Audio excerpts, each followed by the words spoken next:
afashe umugambi udakuka wo kuza kuzahura abana yaragiye ku musaraba kugira ngo bongere bagendere mu nzira yo gushaka kw'Imana, amaze guturanya ko ubutumwa yageneye ku isi yose yabugeneye u Rwanda, kuko imisozi yose nayo usanga ba mukerarugendo banyiganyiraho, yayishyize ku ruhande akaza hano mu kirere cya Kibeho.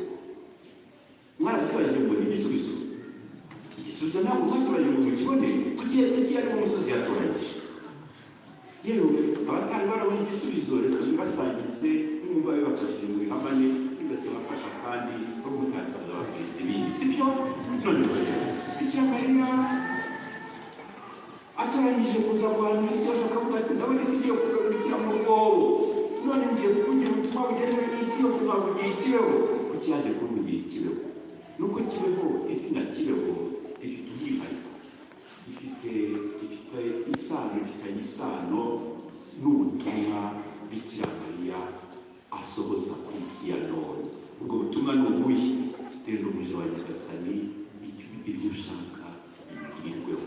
Ayo ni amagambo dusanga muri Bibiliya. Rero umuje wa Nyagasani, ibyo uvuze bingirirweho, si byo?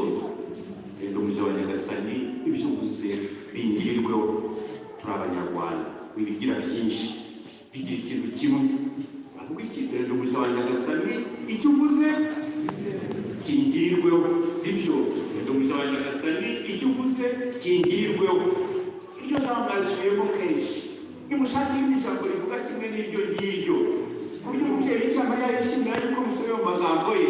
Rero umuje wa Nyagasani, icyo uvuze Kibeho. Kibeho. Bikira Mariya araje kugira ngo icyo Imana ishaka Kibeho. Yemeye ko uyu munsi muramuka nimumve mukaza mufite imbaraga muje gusengera muri iyi kiliziya kugira ngo icyo Imana ishaka Kibeho. N'abandi barimo bararirimba kugira ngo tumererwe neza bafite Imana ishaka Kibeho.